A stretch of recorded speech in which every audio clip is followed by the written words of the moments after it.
नमस्कार मैत्रिणींनो, स्वागत आहे तुमचं आपल्या यूट्यूब चॅनलमध्ये। तर आज मी तुम्हाला छान अशी रेसिपी दाखवणार आहे मैत्रिणींनो। तुम्ही एक चपाती सोडून नक्कीच 2 चपाती खाणार। अगदी बघितल्यानंतरच ही रेसिपी तुम्ही नक्कीच ट्राय करणार आहे, मला पूर्ण 100% खात्री आहे मैत्रिणींनो। तर खूप छान अशी बटाटा रस्सा वेगळ्या पद्धतीने आज आपण बनवणार आहोत।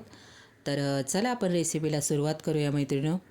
रेसिपी आवडली तर व्हिडिओला लाईक, शेअर आणि सबस्क्राईब करायला विसरू नका, कोण आपल्या नवीन मैत्रिणी चॅनलवर असतील तर।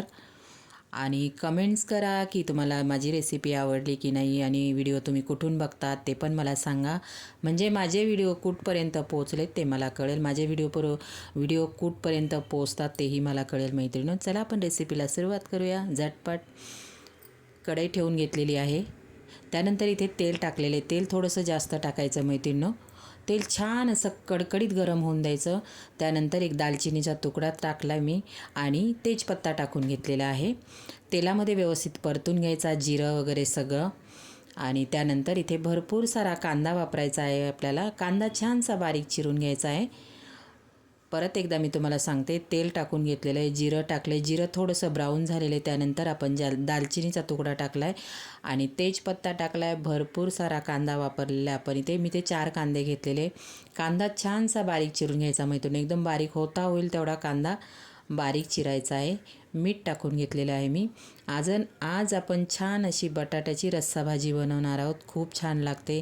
तुम्ही भातासोबत खाऊ शकता, चपातीसोबत, अगदी भाकरीसोबत गरम गरम खाऊ शकता, खूप छान टेस्टला लागते। करून बघा एकदा तुम्ही आणि व्हिडिओ पूर्ण बघा, व्हिडिओ स्किप करू नका मैत्रिणींनो, म्हणजे आपण काय काय रेसिपीमध्ये कोणत्या कोणत्या वस्तूंचा वापर केलेला आहे आपल्याला कळतं। आपण स्किप केला व्हिडिओ की आपल्याला समजत नाही काय टाकलेलं आहे काय नाही टाकलं आहे। तर इथे कांदा आपल्याला थोडासा ब्राऊन करून घ्यायचा आहे, खूप नाही थोडासा।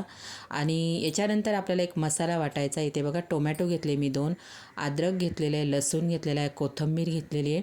हा मसाला आपल्याला वाटून घ्यायचा आहे। आता इकडे आपला टोमॅटो हे सगळं वाटून झाल्याच्यानंतर आता इकडे आपला कांदा परतून झालेला आहे, बघू शकता तुम्ही। कांदा इतपत आपल्याला ब्राऊन करून घ्यायचा आहे। आता कांद्याचा कच्चेपणा पूर्ण गेलेला आहे। आता जे वाटून घेतलेलं होतं आपण, टोमॅटो, अद्रक, लसूण, कोथिंबीर, ते टाकून घ्यायचं याच्यामध्ये, बघू शकता तुम्ही। याने खूप छान अशी टेस्ट आपल्या बटाटा रस्स्याला येते, खूप छान लागते आणि खूप टेस्टी लागते मैत्रिणींनो। आज मी बनवलेली सगळ्यांना खूप आवडली, सगळे अगदी पोटभर जेवले, खूप टेस्टला अप्रतिम लागते, वेगळ्या पद्धतीने आहे। नक्कीच माझ्या मैत्रिणी करून बघणार आणि करून बघा एकदा तुम्ही, म्हणजे आपल्याकडे कधी कधी काय होतं मैत्रिणींनो, पावसाळा चालू आहे, कधी कधी भाजीला काही नसतं। ही तुम्ही टिफिनसाठी पण सुकी बनवून ही भाजी देऊ शकता बटाट्याची, मस्त लागते चवीला। तर इथे आपण जो वाटलेला मसाला त्याचा कच्चेपणा जाईपर्यंत तेलामध्ये परतून घेतलेला आहे। आता याच्यामध्ये आपल्याला काही सुके मसाले टाकायचे, तर धना-जिरा पावडर टाकून घेतली मी, हळद टाकलेली आहे आणि तुमच्याकडे कोणताही तुम्ही जो वापरात असेल घरातील आपला जो मसाला तो टाकून घ्या, आपला घरगुती मसाला। तर आमचा कांदा खोबऱ्याचा मसाला आहे तो मी टाकून घेतलेला आहे। आता आपल्याला व्यवस्थित असं परतून घ्यायचं आहे, तेल सुटेपर्यंत आपल्याला कमी गॅसवरती हा सगळा मसाला परतून घ्यायचा आहे। आपण टोमॅटोची प्युरी टाकली त्याच्यामुळे मस्त असा थिकनेस येतो आपल्या ग्रेव्हीला आणि टेस्टला ना मैत्रिणींनो वेगळा लागतं। आपण जेव्हा कांदा टोमॅटो चिरून टाकतो आणि अद्रक लसूण आपण कांदा टोमॅटो जेव्हा वाटून टाकतो ना, तेव्हा आपल्या ग्रेव्हीला ना वेगळी टेस्ट येते। तर असं कधीतरी वेगळं बनवलं तर मुलं पण आवडीने खातात आणि खायला पण छान लागतं। तर इथे बघा कलर पण किती छान आलेला आहे, टोमॅटो वाटून टाकला त्याच्यामुळे। आता कांदा आपलं सगळं छान तेलामध्ये तेल सुटेपर्यंत आपल्याला परतून घ्यायचं आहे।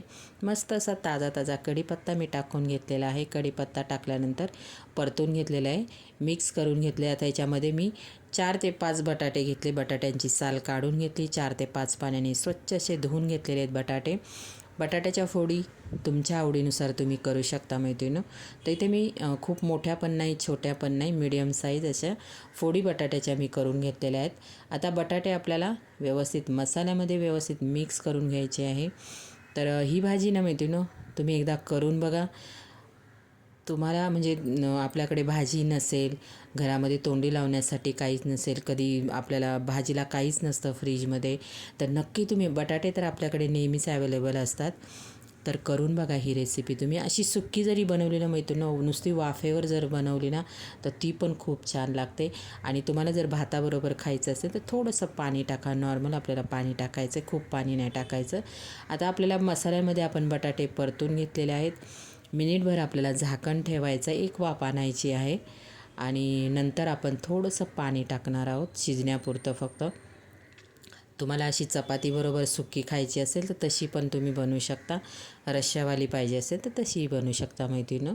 तर आता एक वाफ आणून द्यायची आहे. आता थोडंसं ना मी याच्यामध्ये थोडंसं पाणी टाकणार आहे मैत्रिणींनो, कारण मला भातासोबत चपातीसोबत खायची होती. तर थोडंसं, खूप नाही बघितलं तुम्ही, मी थोडंसं पाणी टाकलेलं आहे. आणि बटाटे फोडी मी मीडियम केलेलं आहे, त्याच्यामुळे लगेच शिजला जातो बटाटा. एक वाफेमध्ये लगेच बटाटा शिजून जातो. तर इथे खूप छान अशी बटाटा रस्सा आपली भाजी ना मैत्रिणींनो, सुगंध तर पूर्ण घरात दरवळला, एवढा छान सुगंध येतो आहे आणि चवीला तर अप्रतिम झालेली मैत्रिणींनो. करून तर बघा तुम्ही एकदा, माझ्या पद्धतीने करून बघा. नक्कीच तुम्ही बटाट्याचे बटाटा रस्सा आठवड्यातून एकदा ते दोनदा नक्कीच बनवणार. सुक्का बनवणार आणि रस्स्यावाला पण बनवणार. आता झाकण ठेवायचं आहे 2 मिनटासाठी, आपण झाकण ठेवायचं. बघू शकता तुम्ही इथे मस्त अशी तयार झालेली आपली बटाटा रस्सा भाजी. वरून आपल्याला कोथिंबीर टाकायची आणि गरम गरम भातासोबत चपातीसोबत तुम्ही ही ट्राय करू शकता मैत्रिणींनो. तर माझी ही बटाटा रेसिपी तुम्हाला कशी वाटते, रस्सा, नक्की मला कॉमेंट बॉक्समध्ये सांगायला विसरू नका. कमेंट्स करा आणि करून बघा मैत्रिणींनो एकदा तुम्ही, आणि बघा तुम्हाला नक्कीच आवडेल. बाय.